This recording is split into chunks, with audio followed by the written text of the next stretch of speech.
गंगा की रेती पर चल रहे महाकुंभ मेले में आए हुए साधु संतों द्वारा अलग अलग अनुष्ठान आयोजित किए जा रहे हैं। इसी बीच धर्म और आध्यात्म की संगम नगरी में श्री कृष्ण जन्मभूमि की मुक्ति के लिए 13 जनवरी से 26 फरवरी तक खड़ी तपस्या की शुरुआत कर दी गई। इस दौरान श्री कृष्ण जन्मभूमि मुक्ति निर्माण ट्रस्ट के अध्यक्ष आशुतोष पांडे ने बताया कि श्री कृष्ण जन्मभूमि को मुक्त कराने के लिए यहां से तपस्या और अभियान की शुरुआत की गई। श्री कृष्ण जन्मभूमि को मुक्त कराने के लिए महाकुंभ, और यह तप हमारे तप की भूमि है। ऋषि मुनियों ने यहाँ तप किया है। प्रयागराज की धरती पर बड़े बड़े तप हुए हैं और ऐसे महाकुंभ में हमें 144 वर्ष बाद यह अवसर मिला है। यहाँ देश भर के ही नहीं, विदेशों से भी हमारे बड़े बड़े संत यहाँ आने वाले हैं और आ चुके हैं। हम लोग इस तपस्या को और इस अभियान को यहाँ से शुरू किया है ताकि हमारे सभी संत इस बात को उठाएं और हमारे इस अभियान से जुड़े, ताकि भारत की सरकार भी इस कानून को बनाए और हमारे जन्मभूमि मुक्त हो। ऐसा किस तरह से ये भूमि का क्या मामला है, कौन सी भूमि? श्री कृष्ण जन्मभूमि मथुरा हमारे भगवान केशव देव जी महाराज का घर पे अवैध कब्जा किया गया है, जिसका मुकदमा माननीय उच्च न्यायालय इलाहाबाद और सुप्रीम कोर्ट में चल रहा है।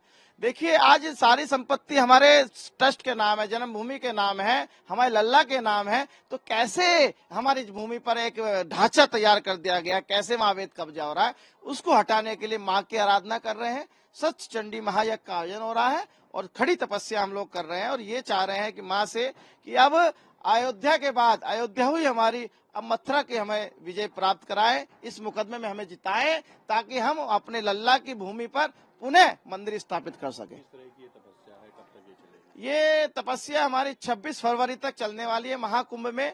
तब तक हमारा महाकुंभ चलेगा, हम इसी तरह से तप करेंगे, आराधना करेंगे और ताकि हमारी माँ हमारे से प्रसन्न हो, हमारे इस मुकदमे में जिताए। कि ये मुकदमा हमारे लिए बहुत महत्वपूर्ण है। सनातनियों को, ये सभी सनातनियों का मुकदमा है, सभी सनातनियों के हमारे संतों को इस पूरे अभियान का उठाने का वक्त है। और पूरे महाकुंभ में हम लोग 1 करोड़ से ज्यादा पत्रक बांटने वाले हैं और सारे अभियान हम लोग सभी संतों से आह्वान करना चाहते हैं, निवेदन करना चाहते हैं कि इस अपने धर्म संसद में इस मामले को उठाए और ताकि हमारी जन्मभूमि मुक्त हो सके।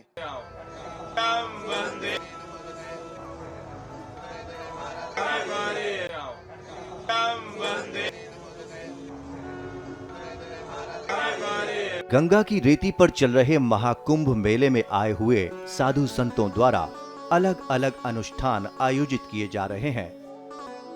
इसी बीच धर्म और आध्यात्म की संगम नगरी में श्री कृष्ण जन्मभूमि की मुक्ति के लिए 13 जनवरी से 26 फरवरी तक खड़ी तपस्या की शुरुआत कर दी गई। इस दौरान श्री कृष्ण जन्मभूमि मुक्ति निर्माण ट्रस्ट के अध्यक्ष आशुतोष पांडे ने बताया कि श्री कृष्ण जन्मभूमि को मुक्त कराने के लिए यहां से तपस्या और अभियान की शुरुआत की गई। श्री कृष्ण जन्मभूमि को मुक्त कराने के लिए महाकुंभ, और यह तप हमारे तप की भूमि है। ऋषि मुनियों ने यहाँ तप किया है। प्रयागराज की धरती पर बड़े बड़े तप हुए हैं और ऐसे महाकुंभ में हमें 144 वर्ष बाद यह अवसर मिला है। यहाँ देश भर के ही नहीं, विदेशों से भी हमारे बड़े बड़े संत यहाँ आने वाले हैं और आ चुके हैं। हम लोग इस तपस्या को और इस अभियान को यहाँ से शुरू किया है ताकि हमारे सभी संत इस बात को उठाएं और हमारे इस अभियान से जुड़े, ताकि भारत की सरकार भी इस कानून को बनाए और हमारे जन्मभूमि मुक्त हो। ऐसा किस तरह से ये भूमि का क्या मामला है, कौन सी भूमि? श्री कृष्ण जन्मभूमि मथुरा हमारे भगवान केशव देव जी महाराज का घर पे अवैध कब्जा किया गया है, जिसका मुकदमा माननीय उच्च न्यायालय इलाहाबाद और सुप्रीम कोर्ट में चल रहा है। देखिए, आज सारी संपत्ति हमारे ट्रस्ट के नाम है, जन्मभूमि के नाम है, हमारे लल्ला के नाम है, तो कैसे हमारी भूमि पर एक ढांचा तैयार कर दिया गया, कैसे वहां अवैध कब्जा हो रहा है, उसको हटाने के लिए माँ की आराधना कर रहे हैं। सच चंडी महायज्ञ का आयोजन हो रहा है और खड़ी तपस्या हम लोग कर रहे हैं और ये चाह रहे हैं कि माँ से कि अब अयोध्या के बाद अयोध्या हुई हमारी, अब मथुरा की हमें विजय प्राप्त कराए, इस मुकदमे में हमें जिताएं, ताकि हम अपने लल्ला की भूमि पर पुनः मंदिर स्थापित कर सके। किस तरह की ये तपस्या है, कब तक ये चलेगी? ये तपस्या हमारी 26 फरवरी तक चलने वाली है महाकुंभ में। तब तक हमारा महाकुंभ चलेगा। हम इसी तरह से तप करेंगे, आराधना करेंगे, और ताकि हमारी माँ हमारे से प्रसन्न हो, हमारे इस मुकदमे में जिताए। ये मुकदमा हमारे लिए बहुत महत्वपूर्ण है। सनातनियों को, ये सभी सनातनियों का मुकदमा है। सभी सनातनियों के, हमारे संतों को इस पूरे अभियान का उठाने का वक्त है। और पूरे महाकुंभ में हम लोग 1 करोड़ से ज्यादा पत्रक बांटने वाले हैं। और सारे अभियान हम लोग सभी संतों से आह्वान करना चाहते हैं, निवेदन करना चाहते हैं कि इस अपने धर्म संसद में इस मामले को उठाए, और ताकि हमारी जन्मभूमि मुक्त हो सके।